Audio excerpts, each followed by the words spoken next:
And welcome back to the Lantern Corps videos. We're currently doing the Avatar crew, not doing a big group of them like we did with all the Rookie 9, or actually it'd be the Rookie 12. We're basically with all of Konoha. We're not doing that like we did last time. We're sticking mostly to some of the core. I think I might extend it at least to Azula and Iroh as well, but that's about it. And the core we're looking at is Zuko, Aang, Katara, and Sokka. Not including Toph, because Toph kind of showed up later in season 2, and I don't mean like Azula showed up in season 2. She showed up right at the beginning of season 2, at the end of season 1. We had to wait about half the season for Toph. Even though Toph does have kind of a defined personality, it's just not really. It'd be pretty easy to figure out where she'd be a Green Lantern, I think. But so yeah, we're sticking with like the core 4 when they showed up, and I think I'm going to include Iroh and Azula in though, because Azula became the main antagonist. Ozai is pretty easy to figure out, so we're not going to go with Ozai. But until then, we're on Katara now. Katara obviously is the sister of Sokka and the future wife of Aang. She was the eldest. Actually, no, technically, Sokka's the older one, isn't he? Yeah, Sokka was the older brother. We're basically here to find out what Lantern Corps she belongs into. And as always, the format I do it in is basically nope corpse, where they just can't fit into that corpse. Maybe corpse, like they have a strong tie to that emotion, so they could. And then the yes or most likely, where it's like their emotions are most strongly tied to this. So when it comes to nope, right at the bat, she can't be a Black Lantern. She is neither dead. Nor, again, we're looking at Katara, by the way, at the end of book 3, not going into Legend of Korra, which I do believe she was still alive. She was neither dead nor had died and come back, and neither did she worship or like embody death in any way. So no, she can't qualify for a Black Lantern ring. Now the rest of these are a little more vague, but here's the reasons why I don't think she can qualify. She's not an Orange Lantern. She's had very, very few incidents of actually being greedy or selfish enough that she could qualify. And the only real time it really came down to it was with the waterbending scroll.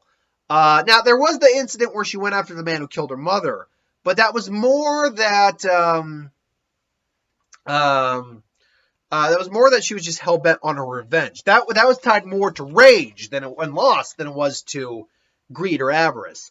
Besides that, the only real incident I can ever think of is the waterbending scroll incident with the pirates. And even then, she really wasn't greedy. She was just jealous that Aang was much better than her at it. And they wanted to use it for beneficial reasons anyway. So it wasn't really greed. It was out of necessity. And then I also don't, you can hear the puppy scratching herself. I also don't think she can be a Red Lantern. Now, red's an emotion, anger's an emotion we definitely see out of Katara a lot more than we do like avarice or something like along those lines. She definitely has a bit of a temper on her, but she's not driven. Here's the thing. It needs to define who you are. Most of the time, Katara is not angry. She has other strong emotions that tie to her. When she gets angry, though, she could very easily qualify for a Red Lantern ring when her emotions really get the best of her. Like where she literally blew up an iceberg in the very first episode. Or, again, the incident with her going after the man who killed her father. She was hell-bent on killing that man. So she was definitely... She actually had a bit more anger welled up in her in season 3, especially when Zuko joined the party, because it brought back the feelings of what happened with her mother. So in season 3, you couldn't make an argument that she could qualify for the Red Lantern Corps.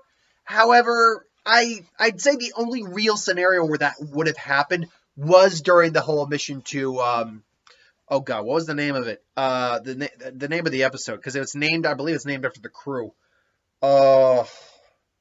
I can't remember, but I think that'd be the one scenario where she could legitimately qualify in that time period. If a Red Lantern was passing her by, she was filled with so much hate and anger at this person that she, in theory, could qualify.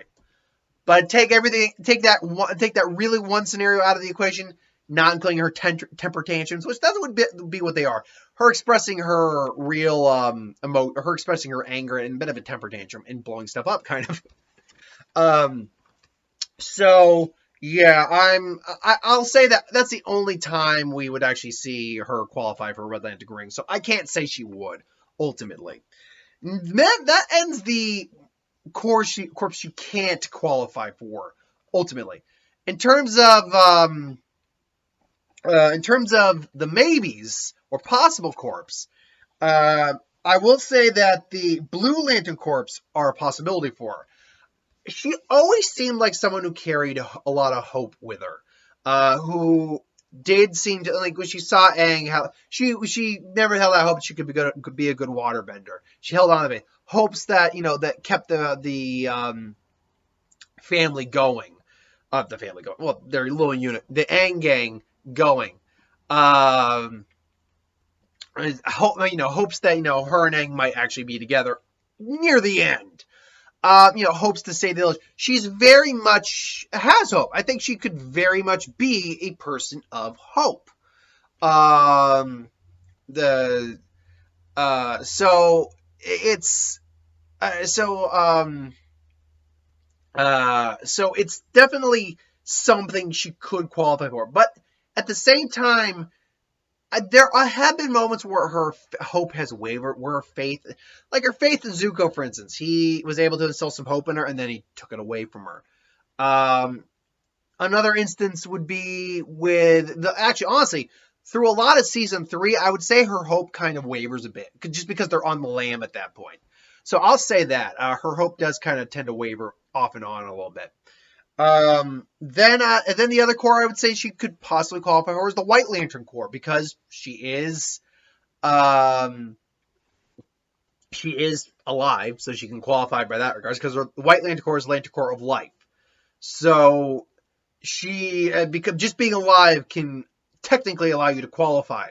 However, you do need to have a more stronger connection to life, be able to feel alive, nurture, protect, everything along those lines. And being a mother of, oh crap, how many kids are there? Do they have? Boomy, Tenzin. I think there's 4 of them, right? They had 4 kids. She's a mother of 4. She's nurtured, raised life 4 separate times, a bunch of them at the same time. So, and I might be off on it. They might even add a 5th. I'm pretty certain they had at least 4. So, yeah, Katara could very well qualify for life. But at the same time, does she have the strongest connection to life? I mean, the water bending, she can, heal others. So her bending also gives her maybe a little bit more leeway towards life than, say, fire or earth. Though fire, as they said in the Sun Warriors, says that fire is life, not just destruction, and that is true. Ultimately, though, the course she could qualify for, but they're not, I think, the strongest connection she has.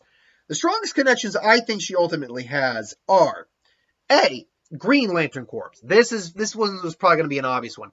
She had so much will and perseverance.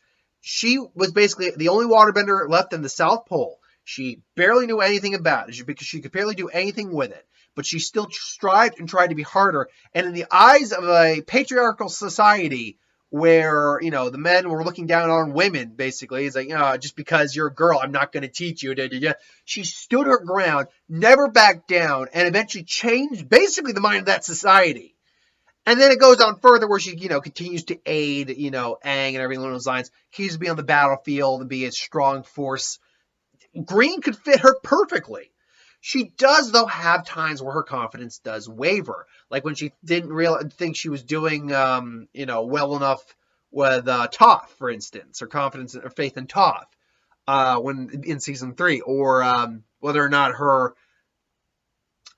she wavered on whether or not she should be helping the villagers where the river was being polluted in season 3. Again, a lot of these things come around in season 3 where we get a lot of the meat of her character. But at the same time, I'm trying to think here real quick. At the same time, her will never wavered to the point where she could not be a Green Lantern. So Green's definitely an option. She could also be a candidate for the Violet Core of Love. Now, this one I think I should have probably put more in the maybe or possibly section, because love isn't something that really drives her.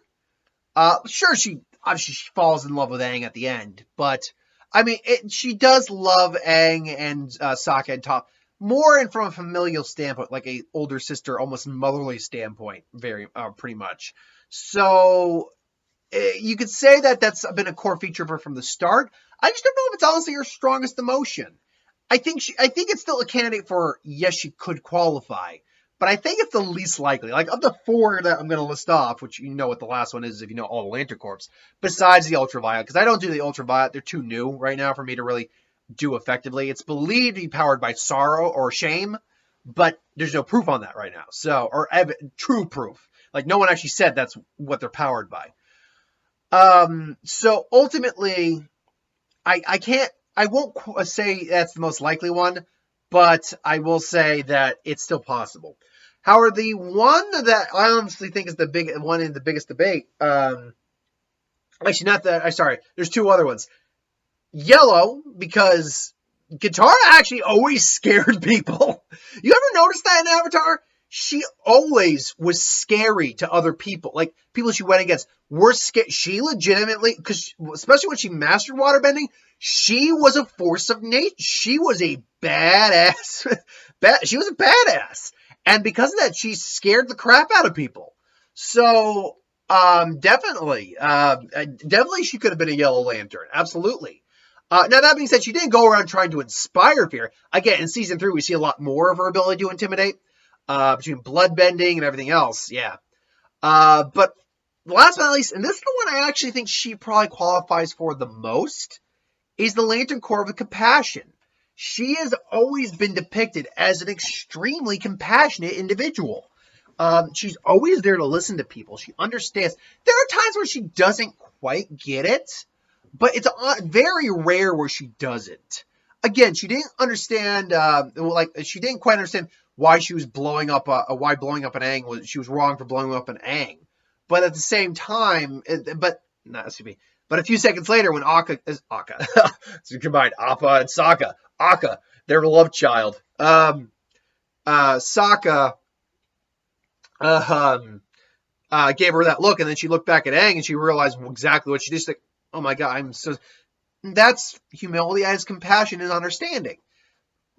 Excuse me. She was able also to talk to Zuko, too, in season 2, in the cave. She was able to talk to Zuko and, actually relate and identify. She even offered to possibly heal his scar. But then again, that didn't go, that went south. But then, it all came around again.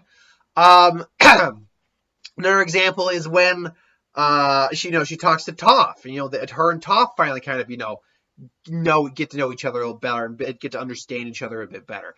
Her compassion for the villagers in season 3 on the river. I think that's honestly always been her strongest trait, is compassion. She's probably the most compassionate among them. Even beyond Aang. And Aang's pretty compassionate. He's pretty compassionate. Just not, little spoiler, that's not the core I felt he'd fit in. But no, if I were to put her into a corps, I think it's honestly the Indigo Lanterns. I think she is an Indigo Lantern, born and bred. Born to be indigo. Born to be compassionate. Anyway, that was completely, forgive the ear bleeding you're now experiencing. I digress. Anyway, so yeah, that's my thoughts on what Lantern Corps does Katara belong in. Thanks for watching. I hope you enjoyed. Like, comment, share, subscribe. As always, you want us to review something, put in the comments below. Let us know. We'll do a review of it at some point. And ideas for who would win. Star Wars, Superhero Magic, what if, anything to do with the channel. Put that in the comments below as well. I'll get to that at some point. It's a week of what ifs, so keep your eyes out for those. I got another one today. And, yeah, basically just besides the week of what if, meaning a what if every day, I don't have much else going on outside the usual. So who would win tomorrow? Friday. I got a review, at least one coming this week, either for Ad Astra or Rambo Last Blood, or both. More Magic videos later today, or later in the week, so keep your eyes up for those. If you're one of the, 15 people who actually enjoyed watching them. So anyway, thanks for watching. Hope you enjoyed, and I'll see you next time.